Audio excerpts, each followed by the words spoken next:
आप सब भक्तों को हाथ जोड़ के राम राम।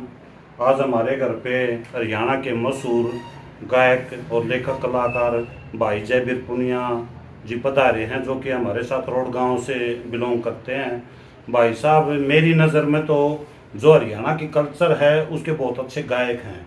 और अगर हम रोहतक, दिल्ली, सोनीपत, गुड़गांव उस साइड के कलाकारों को छोड़ के थोड़ा इधर बढ़े, हरियाणा के भिवानी की तरफ या हिसार की तरफ, फतेहाबाद की तरफ, तो मेरी नज़र में ये आखिरी कलाकार हैं हरियाणवी के जो हमारे साथ रोड से आगे मैं सिरसा तक जाता हूँ। और भिवानी ज़िला में भी बहुत मेरे यार दोस्त भी हैं, मैंने कलाकारों को भी देखा है, फतेहाबाद में भी देखा है, लेकिन ये आखिरी कलाकार हैं जो हरियाणवी कल्चर में सबसे टॉप में हैं। और मैं बड़ा भाग्यशाली हूँ। कुछ साल पहले मैंने भाई साहब को 5-10 भजनों का भी मौका दिया था। भाई साहब ने हनुमान जी के, 1-2 कृष्ण भगवान के, 1-2 माता की बहुत सुंदर भेंटें नटराज स्टूडियो रोहतक में रिकॉर्ड की थी। लेकिन कुल मिला के भाई साहब ने अपनी जो पहचान बनाई है वो बनाई है बाबा ज्योतराम की दया से। और ये ज्योतराम के बहुत बड़े मतलब पुजारी भी हैं। इनके ज़्यादातर भजन ज्योतराम बाबा के, गोरखनाथ जी के और बनीन धाम ये आते जाते रहते हैं। और एक सत्यवान जी हैं जो भगत हैं, उनके वहाँ भी ये कई बार प्रोग्राम करके आए हैं। लाइव में भी मैंने भाई साहब के 2 प्रोग्राम देखे। एक मैंने बनीन धाम में देखा था, एक प्रोग्राम कुंभा में मेरा ही प्रोग्राम था, उसमें भी मैंने भाई साहब को बुलाया था। मेरी नज़र में जो समय ये बांधते हैं और जो भजन ये लिख के गाते हैं, वो पब्लिक ने जो समझाते हैं ना, वो टॉप। मैं तो यूँ कहूँ भाई साहब को मेरी नज़र ना लगे, सरस्वती माँ की इन पे कृपा बनी रहे और इनका गड़ा ना सालों साल यूँ चलता रहे। मेरी ये मैं कुछ क्वेश्चन पूछूंगा भाई साहब से, लेकिन मैं एक तमन्ना और रखता हूँ कि भाई साहब अगर शिव के, कृष्ण भगवान के, बालाजी के वो भजन भी गाएं ना, तो बहुत से ऐसे श्रोतागण जो ज्योतराम के भजन कम सुनते हैं उनमें इनकी पहचान थोड़ी कम है। तो इनकी पहचान यूपी में, दिल्ली में और हरियाणा के रोहतक, सोनीपत में और ज़्यादा बढ़ेगी ऐसे भजन गाने से। मैं आपसे रूबरू कराता हूँ। भाई साहब हाथ जोड़ के राम राम। बड़े भाई डॉक्टर साहब सुदेश जी को बार बार धन्यवाद है, प्रणाम। बड़े भाई हैं, हमारे पिता तुल्य हैं। ये तो आपका बड़प्पन है। अच्छा भाई साहब, मैं आपसे 3-4 साल पहले मिला था, उसके बाद आपने बहुत निखार आया है। आप सबसे पहले तो ये बताओ कि जो बाबा ज्योतराम के भजन आप ज्यादा गाते हो, ऐसी क्या कृपा हुई कि आप उनके रंग में रंगे? देखो जी, पहले तो बताऊं अपनी एक मुलाकात के बारे में कि हमारी मुलाकात 4-5 साल पहले हुई होगी। उस समय बस भाई साहब का ऐसे ही फोन पर हमारी बात होगी और जो कोई कलाकार थे साथी, नाम तो मेरे देवेंद्र वर्मा जी थे। हाँ, तो किसी कारणवश वो नहीं आ पाए थे। तो बस वो परमात्मा ने, मालिक ने यहाँ पहुंचना था, भाई से मिलना था। तो वहाँ पहुंच गए थे। भाई ये बात बिल्कुल सच्ची है कि लाइव की जो रिकॉर्डिंग थी वो उसका मौका भाई डॉक्टर सुदेश जी के माध्यम से हुआ था। ये बिल्कुल सच्चाई है। उससे पहले आपने लाइव? नहीं, मैं लाइव नहीं गा, ट्रैक पर तो मैंने करे थे। फिर जी जैसे अभी आपने बताया कि यूपी, दिल्ली, रोहतक जाते उस साइड भी हैं, लेकिन उस साइड सिर्फ ज्योतराम जी जो आपने पहले कह दिया। और इतनी बड़ी बात कह दी भाई साहब, ना तो बड़ा लेखक हूँ ना ही बड़ा गाने वाला हूँ। हाँ, कोशिश ये करता हूँ कि जितनी भी जो भी बात होती है वो बोलने की कोशिश करा कि भाव से बोलना, बगैर भाव नहीं। भाई जयवीर, मैं कोई झूठ नहीं बोल रहा। आपके भजनों का अगर ताकड़ी में तोला जाए तो जो शब्द है ना वो शब्द झूठे नहीं है। यानी जिस देव का आप भजन लिख रहे हो उस भजन की हकीकत है। और सही लेखक का यही काम है। आजकल तो हरियाणा में मैं भी देख रहा हूँ, आप भी देख रहे हो, कोई तो कृष्ण गोकुल में भी पैदा कर रहा है, कोई कुछ गा रहा है, कोई कुछ गा रहा है। वो खिचड़ी मैं भी नहीं खाना चाहता। तो जो लेखनी है ना वो सही मायने में, जैसे अपने रामधन गोस्वामी जी हैं, बहुत बढ़िया लेखक हैं। कृष्णलाल बहुत बढ़िया लेखक हैं। अशोक भगत बहुत बढ़िया लेखक हैं। कमल सिंह हमारे ही जिले के कुटी वाले बहुत बढ़िया लेखक हैं। यानी ऐसे लेखकों के जो भजन है ना वो लीक से नहीं हटते। तो आपके भी भजन लीक से नहीं हट रहे। आप ये बताओ कि ज्योतराम की खटक कैसी? वो बताऊंगा, उससे पहले एक बात बोल रही, माफी चाहूंगा भाई साहब का मैं थोड़ा परिचय देता हूँ। वैसे आप सभी जानते हो भाई, हमारे डॉक्टर साहब बड़े भाई सुदेश पुनिया जी हैं। हंसी मेरे दर्द हंसी के एड्रेस चलते मान के का। तो बहुत अच्छे लेखक है। लेखक नहीं, मतलब एक लेखक होता है वो एक घिसी पिटी बात है, लेकिन एक अलग जो है ना थीम, जो जहाँ स्टार्टिंग हुई सीढ़ी दर मंजिल तक पहुँचना, ये इनका बड़प्पन है कि हमारी कविता नहीं इतनी सराहा, कविता तो इनकी है। पहली बार मैंने इन्हीं की रिकॉर्ड की थी लाइव में। बात बाबा ज्योतिराम जी की खटक की मैं बताऊँ जी, 15 सितंबर 2018 को मैं बनीन गया था। आज भी दिन नहीं बोलिया मैं, और ना ही कभी भूलूँ। 15 सितंबर 2018 को उस दिन जाके भादव की नौमी ही थी, जो अभी आओगी अपनी 12 तारीख। उस नौमी बगा जी कोई नहीं जाना था मैंने, सबका देखा वहाँ माहौल, सोचा भी चलो एक दो भजन का नंबर मिल जाए।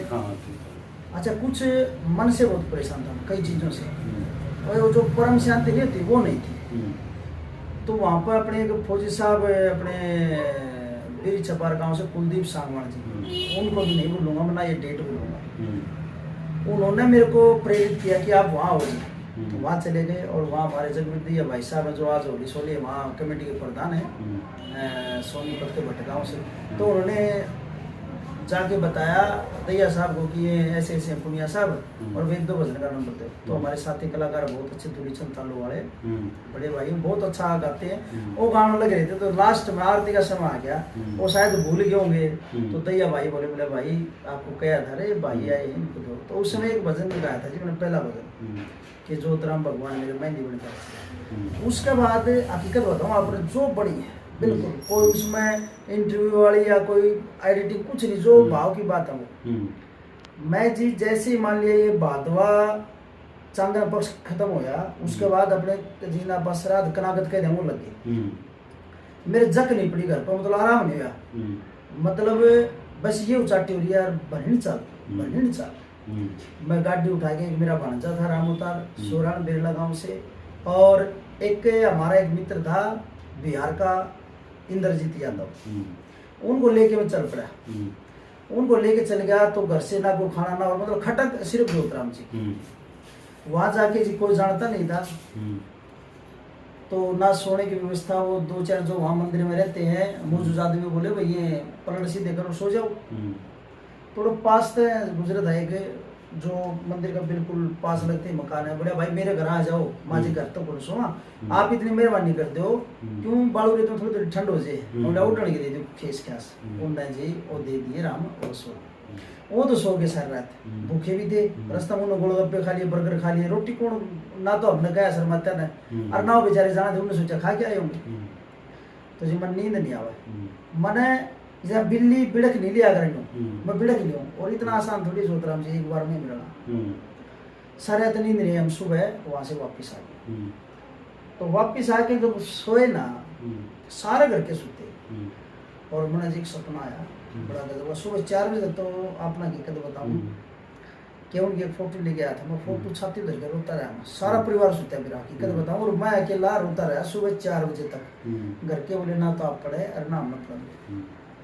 मैंने जब वो फोटो देखते थे पता नहीं कब आँख लगी तो उनके दर्शाव है मैंने, और वो दर्शाव 1 साल बाद मेरा क्लियर हुआ कि हाँ भाई ये ज्योतिराम जी थे। तो जी वहाँ से जुड़ गया। देखो जिसको भी मन माने दिल से माने, आज तक उनकी देवी बनगोरी है, अपने इष्ट देव बजरंग बली है, मेरे गुरु जी जो हैं वो अपने हिंदू उपासक बहुत बड़े। लेकिन यहाँ से मेरी खटक ऐसी लगी ज्योतिराम जी की कि उस दिन के बाद बस रोम रोम मर। बिल्कुल सही कह रहे हो जयवीर जी, जो सपने में जो भी देवी देवता हम जिसका भी स्मरण करें सच्चे मन से, वो हमें बहुत कुछ दे जाता है। देखो लोगों को जी साल 6 महीने कई साल दिन दर्शन, मैंने सिर्फ एक बार गया था, दूसरे गया मैं, और घर आते मेरे नहीं मानो 10 दिन के अंदर अंदर मैंने दर्शाव हो गया था। प्रभु ने हाथ पकड़ना होता है। हाँ, कुछ अपने कर्म होते हैं, बाकी प्रभु ने अपना चेला मुंडना होता है। देखो जी गलती निभा कर इंसान खता का पुतरा है, अनजाना बहुत मिस्टेक और बहुत गलती, और मैं तो बड़ी सभा में कह दूँ। उसके बाद जब इसने चेतना दी तो कई बार के है, एक आधे साथी कलाकार भी है या अपने को भगत जी देखते होंगे अपनी वीडियो, तो मैं गलत बात पर धमका दिया करता, मैंने बड़ा गुस्सा कराया गलत बात पर। वो भी मेरे को एक दिन समझाया भाई मैं किस लिए उनको गलत है तो मैं करूँगा ठीक, जब मैं 0 से हीरो बना दूँ तो हीरो से 0 नहीं बना दूंगा। उस दिन से बाद भाव बदल गया, मतलब एक कोई गलत बात होती तो गुस्सा हो जाता, वह खुद वाली जो बुद्धि का करे नहीं वहां से आकर दी, लेकिन ये उस मालिक ने ठीक कर रखा, बढ़िया कर रखा है। जयवीर जी, एक और हकीकत है कि आप जाट कौम से हाँ जी। बिलोंग करते हो, मैं भी जाट हूँ, और हरियाणा हो चाहे यूपी हो चाहे बिहार हो, कुल मिला के भारत में ना जाटों को 16 दुनिया 8 कहते हैं। और मैंने तो एक भजन में भी लिखा था कि भाई हम हकीकत में 16 दुनिया 8 हाँ, लेकिन जितने भी जाट कौम से लेखक हुए चाहे गायक हुए वो हुए नंबर 1 मेर सिंह रागनी में। ठीक है, दादा लक्ष्मी का अपना स्थान है, दादा मांगे का अपना स्थान है, धनपत जी का भी बहुत बड़ा स्थान है, लेकिन मेर सिंह की जो लेखनी है वो अपने खेता में भी घुमाए दे है, घरा में भी घुमाए दे, बिल्कुल अपने जो हरियाणवी कल्चर है ना उसको बताती है। उसी तरह कमल सिंह भाई है, आप थोड़ा मैं भी छोटा एक लेखक हूँ, लेकिन आप दोनों भाइयों की जो लेखनी है ना वो हकीकत में एक टॉप क्लास की लेखनी है। और गायकी तो जो बंदा आपका लाइव में प्रोग्राम देखेगा ना, लाइव के आप बहुत बड़े सुपरस्टार हो। मैंने स्टूडियो में तो आपसे एक बार ही मुलाकात हुई थी, दोबारा मैंने आपके हाँ देखे भी नहीं, लेकिन लाइव के आप एक टॉप कलाकार हो। अच्छा, मेरा एक और क्वेश्चन है कि मैंने आपको जब हम बनीन गए थे, पहली बार गए थे, तो मैंने आपको एक राय दी थी, भाई जयवीर तुम एक बार जो कौशिक का चल्ला हम कहते हैं उस लयदारी को, भाई तुम हरियाणवी कल्चर जो मुकेश भाई का साज बाजा है या कौशिक भाई का बाजा है, मैंने कहा था माँ भाई जयवीर तुम 1-2 बार वो आजमा, उसमें जिस दिन तुम गावा गाना तो तेरे और 4 चांद लगेंगे तेरी गायकी। तो क्या आपने वो आजमाया?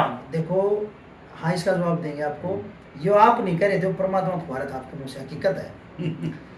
हाँ, क्योंकि अब मेरे पास एक भाई है, बिंदर पांचाला ग्रुप है कैथल से, सिसमोर से, हाँ, बड़ा अच्छा बजाते हैं, बहुत ही सुंदर बजाते हैं। गुड्डू भाई ढोलक वाला है, एक भाई चोटी वाला मटका वाला है, और संदीप पैड वाला है, एक भाई ढोल वाला है, नगाड़े वालों का नाम मेरे ध्यान नहीं है। तो आपके कहने से अगर कभी तो परमात्मा बोल मुद्दे हैं, वो कहना आपका पूरा हो गया। यानी कि अगर 8-9 प्रोग्राम बाजे तो उनमें 4 प्रोग्राम महीना में 4 दिन तो मेरे पास जरूर आवा। अब उनका और पूरी जो अपने ग्रुप वाले हैं, जैसे साथी कलाकार हैं जो कोर्स करने पीछे थे, वो कहे मर्श जी बड़ा अच्छा लगे, बड़ा, और ये भी कहें बोले असली कीर्तन का तो ये हकीकत है जी, बोले कीर्तन का तो बोले यो है। हालांकि जो मेरे पास साज है वो जी जोतराम लाइन में मैं बड़ा गर्व से कहता हूँ, आज के दिन जो भी फिलहाल है मेरे पास जो पुराना चलता रहा, नंबर 1 साज हिंदी, नंबर 1 साज है। लेकिन जो हरियाणवी कल्चर का जिक्र है ना जी, उसमें ये खुद कलाकार में बड़ा आनंद आओ। मैं मानता हूँ कीर्तन का यही है। बोले आपसे जय सिंह भाई जी जुड़े हुए थे, ज्यादातर बिंजू मास्टर, हाँ, बहुत बड़े बिंजू मास्टर हैं हमारे हरियाणा के, और हमारा जो हिसार का फतेहाबाद का ये जो क्षेत्र है इसमें तो बहुत ही वो शानदार, आपका साथ शानदार था। लेकिन आप बिंदर से जुड़े हो, बेटा बिंदर से मैं भी बहुत बार मिला हूँ, पुरुषोत्तम जी हैं सिसमौर के, उनके ग्रुप में वो पहले थे, और गुड्डू से भी मैं मिला हूँ, गुड्डू तो बल्कि भजन भी गाता है। हकीकत में बिंदर का जो साज है वो बिल्कुल मतलब यूं लगा है जैसे कौशिक का साज, हाँ, बहुत अच्छा बजा, हाँ, और मुकेश का साज बज रहा है। इस साज पे चलो भक्तों के सामने आपके भजन आ भी गए होंगे, भगत भी बता देंगे, श्रोतागण भी बता देंगे आपने कैसा गाया, लेकिन मेरे को अंदाजा है कि आप पहले से बेहतर गाओगे इस पे। हाँ जी, हाँ जी, ना अच्छा बजाओ। अच्छा, मेरा एक और क्वेश्चन है कि ये चाहे लेखनी का क्षेत्र हो, चाहे गायकी का हो, चाहे खेल का हो, चाहे राजनीति का हो, जब हम उसमें एक्सपर्ट होते जाते हैं तो बहुत से मतलब उसी क्षेत्र के लोग हमसे कुछ दवेश भी रखने लग जाते हैं। तो क्या आपको भी ऐसा महसूस होया अपने जीवन में कि इस लाइन के लोग भी मेरे से कुछ घृणा कर रहे हैं? एक बात बताऊं, जब माइक लेके कोई भी बंदा हो या कोई लेखक कलम लेके अगर फील्ड में आ गया हो, चलो तब उसके अंदर एक भाव होता है, कोई नहीं सोचा मैं मेरा बड़ा नाम हो, लेखक कोई कलाकारों से मेरा बड़ा नाम हो गाना में, उस भाव से आ गया हो। लेकिन उसको जैसे अभ्यास करते करते काफी दिन हो गए, उसको काफी साल बीती है, उसके बाद जो गाता है, जैसे आप जैसे अच्छे लेखक देते कोई भजन और गाया, और वो जब जबान से निकलता है हृदय में उतरना भी चाहिए, जिसका ये उतर गया नहीं जी, वो किसी से दवेश नहीं करेगा। पहली बात तो एक भी मतलब देखो, मैं खुद मेरी कहता हूँ, मैं गुस्सा कर देता था, मेरे जोतराम लाइन के बहुत से कलाकार सभी जानते हैं, हाँ गलत बात में मैं किसी को बेवजह नहीं तकलीफ दी किसी को, लेकिन आज एक दो भाई के पास फोन करे, उन्होंने मेरा ब्लैक लिस्ट में नंबर डाल रखा है। मैं सॉरी बोलने के लिए हकीकत बताता हूँ, हालांकि गलती थी उनकी, लेकिन उसके बावजूद भी सॉरी बोलने के लिए मैंने खुद फोन किया, मेरा ब्लैक लिस्ट में डाल रखा, कोई बात नहीं, मिलेंगे तब कर देंगे। तो जी मन ने ऐसे जो आप बताओ हो बहुत से भाई होंगे, लेकिन मन ने ये नहीं लगता अगर फिर भी कोई रहेगी कोई सी बात 1-2%, तो मैं सोचू हूँ कि मन ने पिछले जन्म उनका बहुत बुरा करे होगा, जो आज वो मन भोगना पड़ रहा है। मैं उनसे नाराज नहीं किसी से भी, बहुत से ऐसे जो बैठे हैं, लेकिन अब मेरे को नहीं लगता, सब मेरे प्यारे हैं, सब अच्छे, बड़ा अच्छा सोच करते हैं। बहुत अच्छी बात है भाई साहब की। मैं भी इस चैनल के माध्यम से खुद भी ये कहता हूँ कि कलाकार हैं एक, चाहे वो लेखक हो चाहे वो गायक हो, भाई उनने किसी को कभी किसी से ऐसी बात कह दी कि जिससे अगला का मन दुखा, तो उसने भी भूल जाना चाहिए। एक आदमी के है ना गुण और अवगुण का अवलोकन करना चाहिए। अगर उस बंदे में 70 भी गुण हो तो मैं कहता हूँ उसके 30 अवगुण भूल जाने चाहिए। चैनल के माध्यम से जो भाई आपसे कोई घृणा करता भी होगा तो आज के बाद वो त्याग देगा, क्योंकि भाई जयवीर कह रहे हैं कि मुझे मन से किसी से भी घृणा नहीं है, ऐसा होना भी चाहिए। ना किसी भगत से, ना किसी कलाकार से, ना किसी लेखक से। और देखो जी, मैं तो एक चीज फिर कहूँ, यो माइक लेके अगर हम पब्लिक के बीच में चले गए, जो हमारे गुरु महाराज ने कहा है, या जो जिसकी हम आराधना करते हैं, देखो कभी ना कभी वो मन से आवाज आती है। सबसे पहले जिसकी अगर नजर सूची नहीं होनी चाहिए, उस पत्थर की मूर्ति में भगवान ही दिखा उसने। अगर मैंने सामने बैठी जो मेरे से बड़ी उम्र की है, जब उसमें मैंने मेरी माता नहीं दिखी, बराबर की अगर उसमें मेरी बहन ना दिखी, मतलब छोटी से बेटी ना दिखी ना जी, तो फिर मेरा गाना करते। बहुत बढ़िया बात। आप कभी नरेंद्र कौशिक जो हरियाणा के भजन सम्राट में, उनसे मुलाकात हुई है कभी? शायद मेरे हिसाब से नहीं हुई।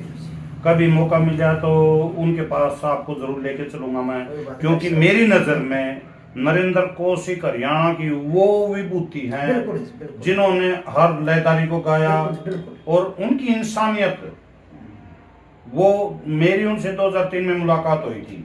उस टाइम भाई साहब 7,000 रुपये फीस थी उनकी पूरी रात की, और आज भाई साहब 17,000 पर पहुंच चुके हैं। उस दिन का नरेंद्र कौशिक, 2003 का नरेंद्र कौशिक और 2024 का नरेंद्र कौशिक सेम है।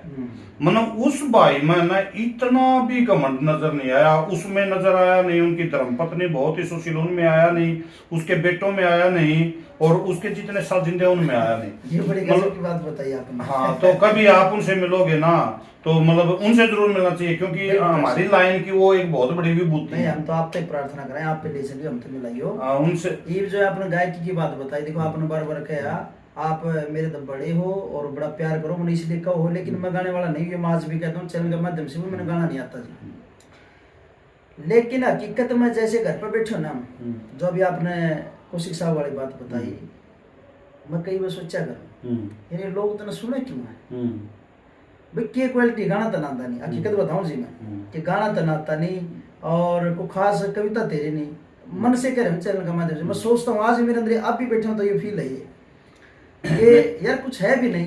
फिर ये चीज सोचता हूँ, मेरे परमात्मा तेरा बहुत बहुत धन्यवाद हो, तने चुना है मेरे माध्यम से जो निकलवाओ है, और एक आधा को पल्ला पड़ गई बात बन गई तो वह हमारा सत्संग धन्य है। इस मामले में छोटे भाई मैं आपसे मेरे विचार भिन्न है, क्योंकि मैं 52-53 कलाकारों को मैंने स्टूडियो में मौका दिया, आपको भी पहली बार स्टूडियो में मौका दिया था। मेरी सोच यह है कि हमें गाना आता है, हम अर्जुन अपने विषय के, यानी गायकी के एक कलाकार ने सोचना चाहिए मैं अर्जुन हूँ, जब मेरे हाथ में माइक है मेरा तो बड़ा कोई नहीं। अगर हम अपना मन में हार जाएंगे नहीं मेरे को नहीं आता, तो वो कलाकार नहीं बनता। जैसे युद्ध में है ना, एक सैनिक है वो मरने मारने के लिए तैयार हो जाता है, उसी तरह मैं मानता हूँ गायकी में, और इसीलिए आप कामयाब हुए हो, क्योंकि आपने जब पहली बार नटराज स्टूडियो में माइक पकड़ा, आप आ गए थे, जल्दबाजी में थे थोड़े, आप रिकॉर्ड कर गए थे भजन। तो बाद में अपने निशांत भाई ने कहा कि डॉक्टर साहब कुछ तो त्रुटियां रहेगी उनकी, वो जल्दबाजी में थे, लेकिन उनकी आवाज और उनका लहजा बहुत ही सुपरहिट है। और उस दिन के बाद मतलब परमात्मा की दया से आप काफी ऊपर भी चढ़े हो, दोबारा भी आप नटराज स्टूडियो में गए हो, उन भजनों में दिन रात काम कर रहे हैं। बिल्कुल, अभी करके आए थे पीछे निशांत भाई का। देखो डॉक्टर साहब, इस बात का मैं आपने एक जवाब दूं कि मैं उस हिसाब से नहीं कर रहा, एक गाना होता नाम के लिए, देखो हर कोई करता है, मेरी थोड़ी ही लाइन वहां से जाके दूसरी साइड घूमगी, कैसे मैं हाजिरी लगवाना चाहता हूँ उसका, हकीकत बताऊँ, मन की बात बताऊँ। हम्म, देखो कलाकार हैं, जिस दिन कलाकार मैं सोचता हूँ जाने में हो गया, मैं टांग में भी खाचूंगा, मैं छोड़ता नहीं, हकीकत बताता हूँ आपको। मैं इसलिए मेरे को लगता नहीं कि मैं कलाकार भी हूँ, गाना और लिखना और। रही दूसरी बात कि हर आदमी ये कहो है जी कि देखो आज उसका नाम है, उसका नाम हो, इतने प्रोग्राम बजावा है। बहुत से कलाकार हैं, यह बात शायद बुरी लग जाएगा दिन है भाई, मान लिया हम 35,000 रुपये पार्टी का रेट कर रखा था, ठीक है, 100 किलोमीटर कार बार को, अगर ज्यादा हो तो गाड़ियाँ चलो किराया बढ़ जाए, तो क्या करेंगे वो भाई 17 में 18 में कराओगे। अगर हम इतने प्रोग्राम मतलब महीने के 30 दिन 40 कर सका 10 मिनट कराऊंगा, ठीक है जी, आज तो नहीं मैं मेरी बताता हूँ। लेकिन मेरे गले जो कुटुंबा परिवार है, देखो जी मैं नहीं कहता कि मैं नहीं खाता मैं उसमें से भी, और जो बालक है नहीं जितने अपना परिवार है, कोई भी एक न्यू निकल नहीं पाओगा जी मेरी बात फलानी पेमेंट रख दी। आप तो देखो इस चीज के बहुत पुराने और जानकार हो, देखते होगे उसने बोले मेरे राय के लिए, उसने मेरे राय के लिए, हाँ, ये पार्टी के बहुत गलत बात है। एक और लेना देना एक अलग चीज है, व्यवहार एक अलग चीज, लेकिन यो अच्छा फिर जी बस मेरे तो ये है कि मेरे मालिक वो बताए कि जितने दिन भजन गावांगे ना भीतर में कोई तो लगेगी वह लागी कि मेरा तो वहाँ हाजिर होनी चाहिए। एक लाइन लिखवाई एक बार, देखो कुछ दिन पहले मैं सोचता था भाई मन ने लिखा बहुत अच्छा भजन, लेकिन अब हर शब्द में ये लिख रहा है बहुत अच्छी उसने लिखवाई। एक लाइन है, जब भाई साहब मैं आपसे मिल के हम बनीन धाम गए थे, मैं एक बार ही जिंदगी में गया हूँ बनीन धाम, तो वहाँ आपका जो जागरण देखा उसमें आपने 2 कविताएं सुनाई थी आपकी खुद की लिखी। एक कविता तो खटक तने इसी लगा दियो ना, हाँ ये लाइट तने इसी लगाई ना, नींद रात ना, हाँ, और एक भजन आपने गाया था ज्योतराम मैं तेरे भक्ता में प्यार देखना चाहूँ। हाँ जी, हाँ जी। वो भजन मैंने कई बार सुना है कि ना भैया आप ना हकीकत में ना ज्योतिराम भगवान की वो जो रचना लिखी वो एक अलबेली रचना थी। डॉक्टर साहब मान गया आपने कि आपको ये भी याद है, 3 साल पुरानी बात है, 3 साल 4 साल हो गए। हाँ, कोई भी देखो कोई भी गायक है किसी की भी रचना गाए, जैसे एक रचना अपने एक बहन जी ने हम गांधरा चले गए, वहाँ हरियाणा का जाट देख रहा बाट घोड़े का एक भजन गाया, तो उसका लेखक का हालांकि उस बहन जी ने नाम नहीं लिया, लेकिन वो जब मैंने रचना सुनी, मैंने चैनल पे भी चढ़ा रखे बालाजी HD पे, मैंने उस बहन जी को बार बार कहा कि इस रचना में लेखक 100% पाओगा, क्योंकि ये शब्द है ना एक लेडीज तो गा लिखे नहीं सकती ना गा सकती, हाँ, लेकिन उस बहन जी ने भी उसका पता नहीं था, वो बोला ना बिल्कुल हृदय में जाके खटके थे। यूं मैंने आपके वो जो भजन सुने थे ना वो आज भी मतलब खटक लगी उन भजनों की कि भाई मतलब एक कलाकार अपने भक्ता ने कितना बढ़िया शब्द कह रहा है कि वह सब ने खुशहाल देखना चाहो, हाँ अब सबका प्यार बना रहना चाहिए। बहुत बढ़िया आपकी वो रचना जी, जो रचना आपने बताई नहीं लाग तने इसी लगाई हो, यह रचना उस टाइम लिखी थी, पहली रचना थी यार। अच्छा, गाई तो और भी है, लेकिन मैं इसको पहले मानता हूँ कि मेरे बिच्चू भी जब मैं रात ने सारी रात रोता रहा, सुबह 4 बजे जब आँख लगी ना और जो दर्शा होया उस टाइम का यो भजन लिखा है, लाग तने इसी लगाई ना नींद रात ना, सारी रात रोता रहा। और जो दूसरा भजन बताया आपने ज्योतिराम तेरे भक्ता में, हाँ कि श्री ज्योतिराम भगवान तेरे भक्ता में प्यार देखना चाहूँ, नफरत हो जाए खत्म चो करते घना प्यार देखना चाहूँ। हाँ उसके ऊपर लाइन है कि ज्योतिराम जी तेरे भक्ता ने बहुपार देखना चाहूँ और नफरत हो जाए खत्म चो करते घना प्यार देखना चाहूँ। तो जी कुछ बातें ऐसी हैं, बस भाव आगे क्या बताऊँ अपना मन में भाव आगे भी शब्द में प्रेम होना चाहिए। देखो एक बात बताओ छोटी मैं पूछता हूँ, ये लंबा तो हो जाएगा लेकिन सच्चाई है। सत्संग में जाते हैं सभी लोग भावना होती बापा के लिए जाओ, चाहे कोई सा देव देवता हो समझ जी, जब लग हम सत्संग सुनते हैं ना ऐसे निर्मल भाव हो जाएंगे, ओके। जब वहां से निकलांगे अपन प्रसाद की बारी आ गई, मेरे वर्ग खत्म हो डूब लिया, एक और दे दे भाई, हो गया था कि भावना खत्म। चलो वहां से भी निकल लिए, चप्पला में होगी गड़बड़, जूतिया में होगी, वहां से भी निकल लिए थोड़े बच गए, तो जब आपका चला माले को साथ धन ले रहे खोआ बिट गया गड़ पकड़ लिया, नहीं बताओ जी करे कि सत्संग सार रहते। ऐसा बताऊं ये इसलिए है कि मैं मन की बात कहूँ तो अपना जो हिंदू धर्म है ना, हिंदू धर्म में ऐसा लगा है जब आप इस सत्संग में जाओ, हाँ जो यो सत्संग सुनना एक लेडीज ने ठेका ले रखा है। मतलब अपने भाई पढ़ के सोचेंगे एक छोटे बच्चे ने गले नहीं लेके आए हैं, जबकि अगर हम सिख धर्म की बात करें, हम मुस्लिम धर्म की बात करें, ईसाई धर्म की बात करें, तो उनके जो कीर्तन सत्संग जो भी होता है, नाम चर्चा होती है, उसमें वो अपने बच्चों को भी लेके जाते हैं, अपने मियाँ को भी लेके जाते हैं, बीबी को भी लेके जाते हैं। लेकिन अपना जो कीर्तन जागरण है ना, वो इस टाइप का है जो बस लेडीज ने ठेका ले रखा है पूरा घर का, मतलब वो करने का। अच्छा भाई साहब, मेरा आपसे एक और क्वेश्चन था कि परमात्मा करे आप गाते रहो, फिर भी आपने क्या जीवन में कोई ऐसा टारगेट बनाया है कि भाई मैं उस मुकाम पे जाके ना इसे संन्यास लूंगा गायकी से? संन्यास की मैं बताऊँ आपने, जो अभी थोड़ी देर पहले एक सवाल जवाब अपना होया उसमें था कि मैं कहीं टारगेट ना जाके मेरा टारगेट वो हो गया जी। ना मेरे अंदर गुस्सा रहा, ना मेरे अंदर द्वेष रहा। जिसकी मन ना गलती करा कि पहले मैं उसे क्षमा मांगता हूँ। जैसे 2 मिनट पहले मैंने आपको बताया था भाई साहब, उसका मन ने भी कभी आपके बारे में गलत कहा हो, उसके लिए मैं क्षमा चाहता हूँ। नहीं सुनो, एक कहने की बात आ गई भाई। एक नादानी लगा रहे बालक, हमारे एक भगत जी हैं, नाम तो हीरो चैनल के माध्यम से उनके साथ होगी थोड़ी ही खटपट, मेरा कुछ भ्रम हो गया था, तो मैंने उनको बहुत धमका दिया था घर जाके। मैंने फोन करके उनसे माफी मांगी, मैं बोला जी मैं आपसे क्षमा चाहता हूँ, आज के बाद मैं कुछ नहीं कहूँगा, और जो गलती करी उसके लिए माफी चाहता हूँ। अब वो के सोचे हैं वो उनका काम है जी, क्योंकि मेरे को अंदर से आवाज आई कि भाई आपने गलती करी नहीं। उन्होंने ये कहा कि सब मैं हूँ, अच्छा भी मैं हूँ, बुरा भी मैं हूँ, बोला रोग भी मैं हूँ, रोगी मैं हूँ, भोग मैं हूँ, भोगी मैं हूँ। आपने बता फिर रह भी किएगा जी, जब उसने इतनी चेतना दे दी। सबसे पहले उन्होंने कहा भाई तो किसी से गुस्सा मत कर, जिसने तेरा कोट भी कर दिया, तो जब मान लिया किसी ने कर भी दिया, मेरे एकदम मन में भाव आता है कोई बात नहीं, इसमें वो ही बैठे हैं जो अपने अंदर बैठे हैं। ऐसी भावना मेरी पहले नहीं थी जी। मैं कहता हूँ अब आप में वो है और मेरे में वो है। एक जो शराब पी रहा है उसमें वो है। अब देखो एक बड़ा अच्छा है तो आत्मा एक अच्छा उदाहरण दिया जी। मेरे जब मैं बाइक पर चल जाऊँ, गाड़ी में चल जाऊँ, पैदल जाऊँ, मेरे अंदर सवाल जवाब चलते हैं जी। कैसे?